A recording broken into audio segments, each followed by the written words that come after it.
So here are my cute little flowers that I have created using some of the leftover scraps. I want to show you how to make these and how I'm going to use them on that quilt that I just made.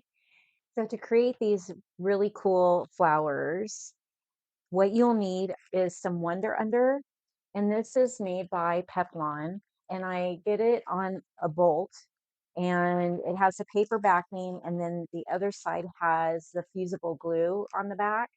I like this particular one, and it is an 805 is what they have on the little sheet that comes on the roll, and with the complete directions. And the reason why I like this one is it's really, really thin. So when you're doing something like these flowers where you have multiple layers, you don't get as much density as you do with some of the other fusibles. Just depends on what you're doing. So sometimes the heavier ones are good. So anyways, this is the adhesive that I'm using. Let's move these out of the way.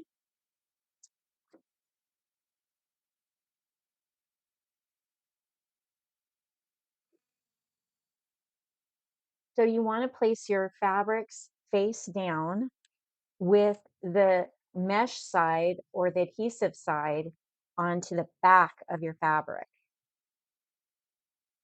Now I'm just using a Silpat from my kitchen.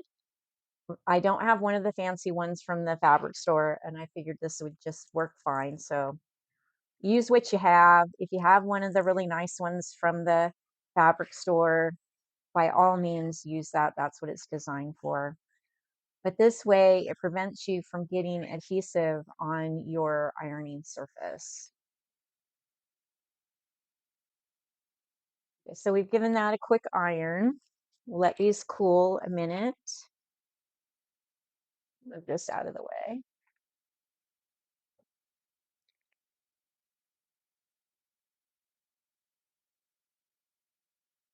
So other than the fusible web and a seal pat, I like to use these really sharp applique scissors, and these are from Quilter Select. They make wonderful products. You can tell I use their mat, rulers, the rotary cutters. And so now we can start creating the various layers of these flowers. So I have some extra ones here that I've done. I initially started by cutting these into them into circles, but you don't really have to even take the time to do that. You can just take a square and like to fold it corner to corner.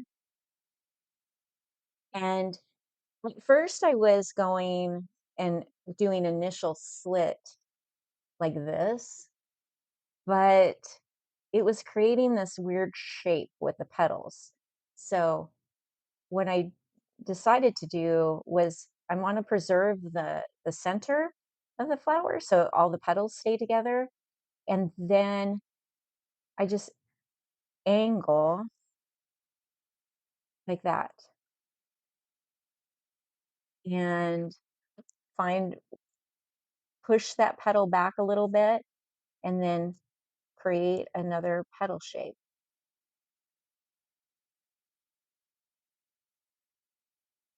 and flip it over and do the other side.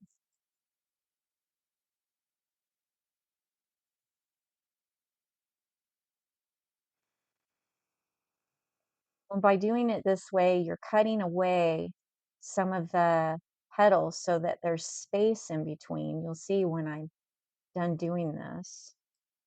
And make them regular, make them whimsical. They don't have to be symmetrical. Flowers in nature are not symmetrical.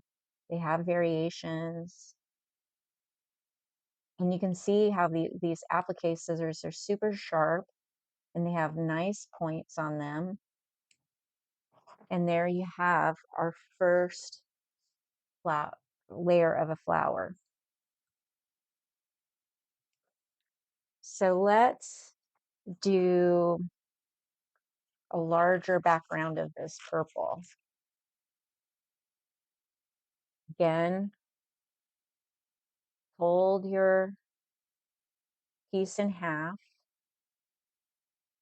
preserve the center, come up at an angle, and by folding in half, you're doing half the flower cut wise, but you're doing both sides at the same time.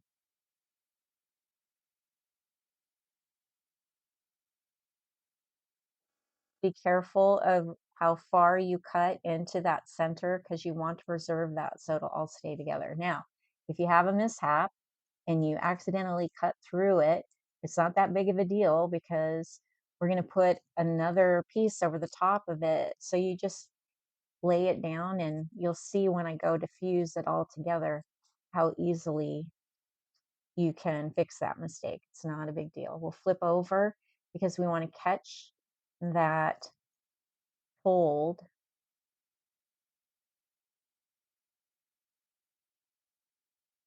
and see how if you, by cutting down in that and leaving and getting rid of that, it opens up that flower.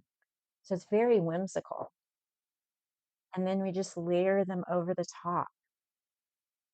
I think this is really, really fun. I really like it.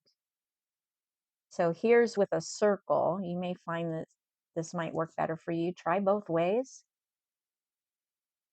I'm all about how fast can we do this? Sometimes I'm into doing it slow, but other times I'm like, this is kind of tedious. I would like this to go a little faster. I want to get to the fun part. Flip it over for that those last two petals. And I'm just going to go ahead and snip that off. And then the nice thing about these applique scissors, and you may have some of those really fancy, like titanium ones, or some really cool ones out there that will be really easy. And then you don't have to stack them right on top of each other. Some of these, what I started to do was kind of offset them a little bit. So then some of the other flower was poking out more. Don't want to just stack them one on top of the other. And then if you wanted to put like a little flower center in there, then we'll just cut out a little dot like that. Isn't that fun? I love it. Let's do one that has, let's go big.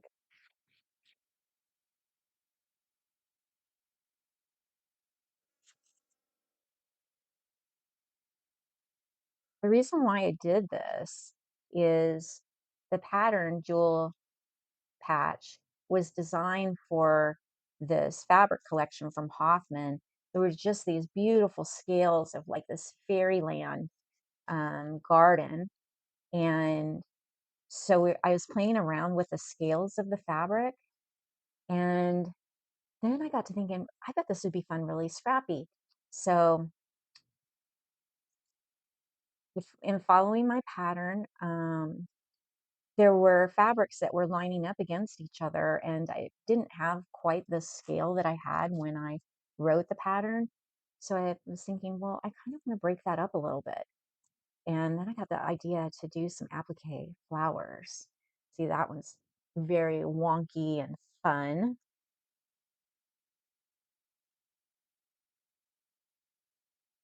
I don't know where I come up with this stuff, but I loved it. And I knew I wanted to share it with you. And wouldn't this be a fun way to use up some scraps?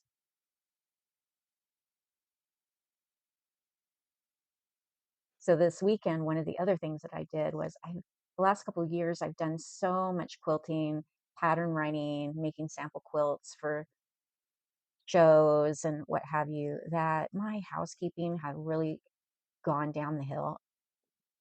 I kind of sometimes can get tunnel vision.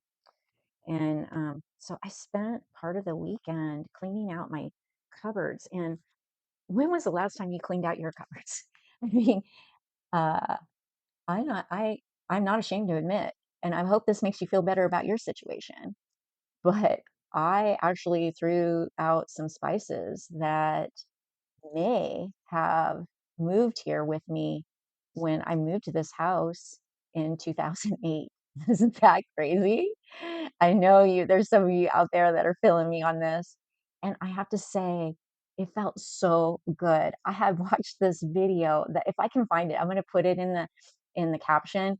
And it was about this woman who um, talks about, debulking your house essentially, moving on to the next chapter of your life. Why are you hanging on to this stuff? Well, these spice jars, like they were full of spices. You don't even stop to consider that they might not be any good anymore, right? And so maybe I was hanging on to them for that reason. I don't know, but it felt really good to just chuck them. I think I want to put, let's use this.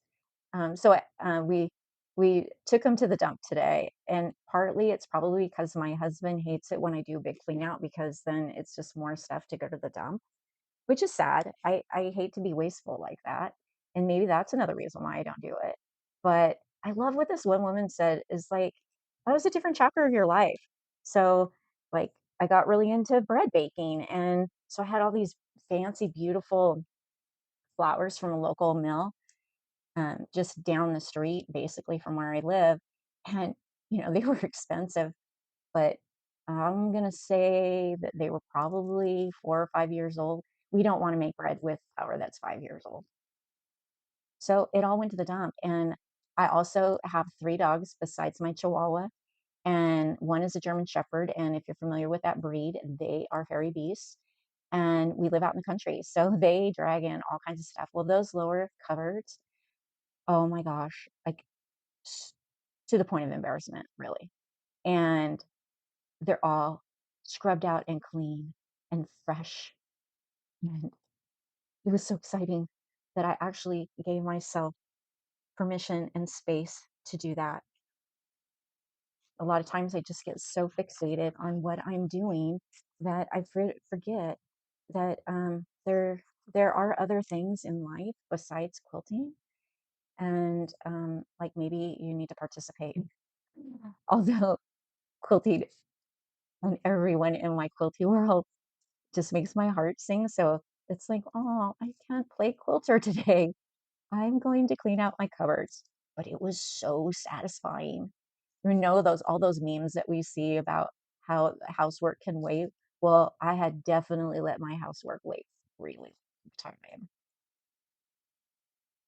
Let me know in the comments if you are feeling this, because even if it's just one drawer, just do one drawer.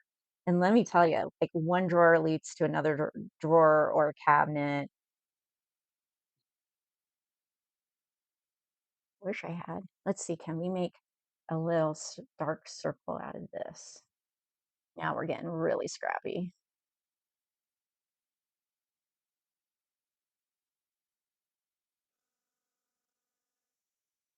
Okay, so we have three that we can fuse together. We got these three that we can fuse together. So here is my tip about this. We'll come back here with our pressing board. There's one, there's one, there's one. These are all fused.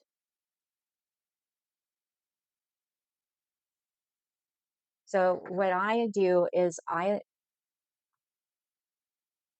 for this, so what I do with these is the first one, the bottom layer, go ahead and leave the paper on that until you fuse it. And then I just use my finger and it causes the paper to release, and peel that off and place it down. And my paper fell off my little dot. So go ahead and put that, my little center, and then just fuse.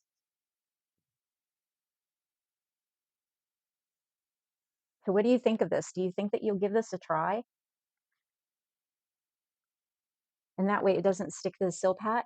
So the other reason why you want to use the Silpat is that we've gone ahead and removed the paper from the second layer, and in some of these the third layer, and so those won't stick to your ironing surface if you're using a Silpat. So there's one done. And We'll remove the leave the paper paper from the on the second and first go one. ahead and stack that on top of the first one. And don't have the petals so they line up against each other. We want them to be a little bit off and not necessarily nesting. When you do this, you'll find your own way of what you like and experiment. You might find something that is way more appealing than what I've done here and run with it. This is just an idea and hopefully it inspires you. I'm really liking how this is turning out. I'm liking the contrast between the red fabric and the dark purple and the lavender. Now with this one here, the first layer of petals is a little bit bigger and it's kind of a wonky, whimsical shape. And when I stack the other two layers on to fuse, I'm going to off center them a little bit again, just to make it a little bit more playful, not so um, generic and what you would expect. Something just off a little bit, a little askew. Nature is very much like that. And the contrast of the dark purple with the lavender and the red, it it's really terrific. I really am enjoying this a lot. And we'll go ahead and put that little center dot in there and fuse this all down. And then we'll be ready to fuse these to our quilt top. And the quilt that I'm fusing it to, I made another video, which I'll link at the end of this video for you to see how I created that. But I just felt like it needed some added touches, and I thought of doing some flowers fused on it, and I think this is just going to be terrific. So now that we have all of our flowers, let me move all the stuff out of the way and get the quilt. And I don't know about you, but I just shove things out of the way. I know I should probably tidy up and put things away, but you know, you get in your flow and you start creating and you just keep going. I'm going to put a surface, a protective surface to be able to do my pressing on so that I don't ruin my good cutting mat here. And you'll see with this particular flower, if I were to put it here, we wouldn't really see those petals. So we need a little bit more contrast than that. So I'm going to be using more of the purple and lavenders down here on this red floral patch and play around with the placement on them and see what I think is going to look good. There's some variation with them for sure. And there certainly should be enough contrast with the flowers that I've created that there'll be some great placements so that you really be able to see them. My idea was I wanted these flowers to kind of cascade down as though they were tumbling down the quilt as I was doing it. And that was pretty much all of a plan that I had, which isn't much of a plan really at all, but that's part of being creative is just experimenting, giving yourself permission to play, and just randomly placing the flowers. And definitely the contrast of the dark purple on this red looks terrific.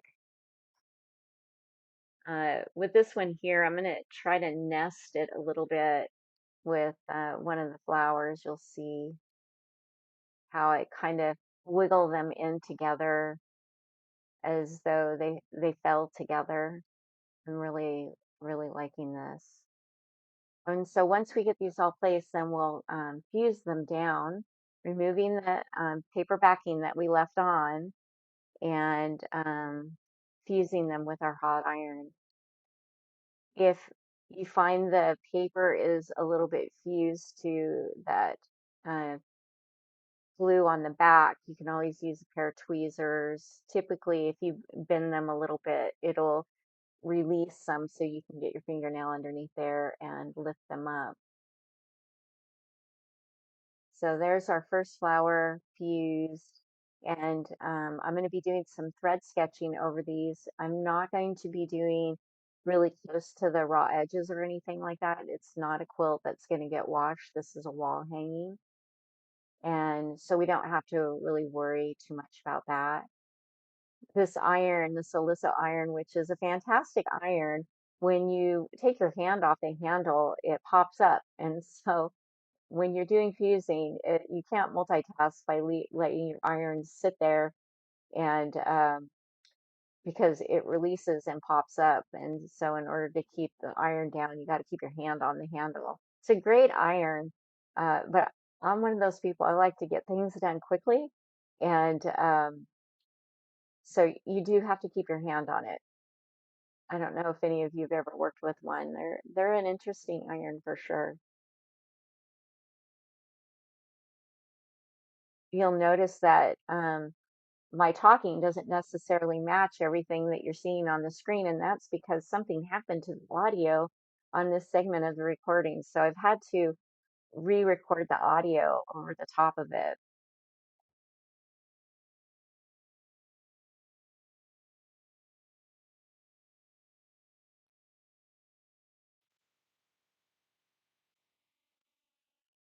We'll go ahead and continue to fuse the rest of these down. And once we get these all fused down, then we will do some thread sketching.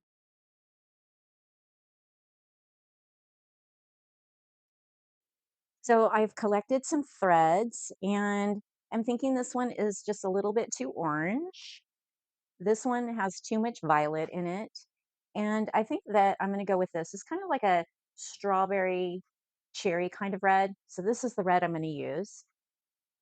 And luckily, I already have some red on a bobbin, and we're not going to be doing too much thread sketching. So that's not going to be a problem. And so now I'm going to So now let's set the machine up for thread sketching. So we've got a red in our bobbin thread, so then we don't have to worry about um, any tension issues showing the thread. And I am using a free motion foot, but you don't have to have a free motion foot to do what I'm doing. You can use just a regular straight foot, but you would want to loosen your pressure foot pressure, and most machines have the ability to do that. And lower your feed dogs if you have them, if you have that ability. Some machines don't have that ability, but if you um, loosen the down pressure on your presser foot, you can thread sketch for sure. So I pulled up my um, threads. I thought that the red would look really good because a lot of our flowers have a lot of purple in them. So we won't necessarily see it if we go out here on the red, but we will see it on these purple petals. I'm gonna start in the center. I hope you can see this okay. It's always difficult with these cameras and the lights on the machines make it too bright so you can't always see. So relax, take a deep breath. If you've not done this before, do a little practice one on a sandwich. And I always like to hold my threads off to the side. And this is not stitch regulated. This is just me controlling the speed with my foot. And the faster you move it, the more pressure on your foot to speed up the stitching. But we're just going for something that's really sketchy. We we're not looking for precision. Sometimes I like there to be per precision, but sometimes not. This is kind of whimsical, gives yourself permission to play.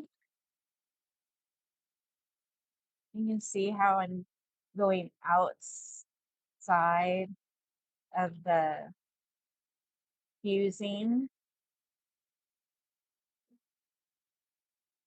And I have to say right now, Bodhi is attacking my pant leg.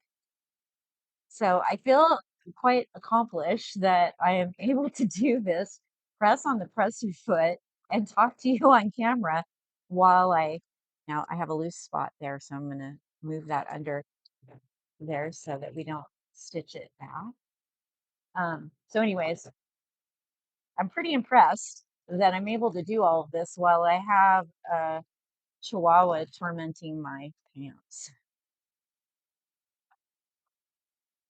So there you have it. Doesn't that look great? Let me see. There you go. I think that's super fun. What do you think? You think you'll give this a try? Let me know in the comments.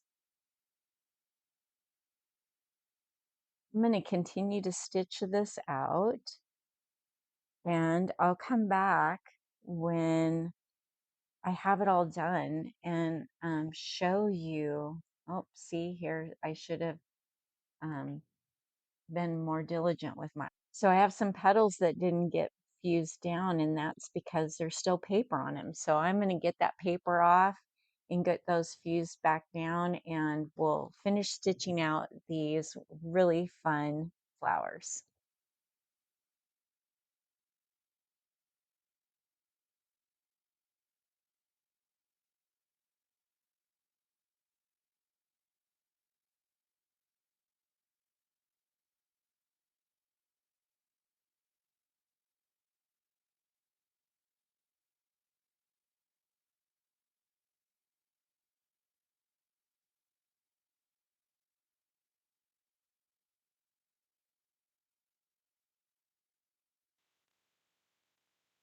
So now we have all of our little flowers done, just really thread sketchy, very sketchy.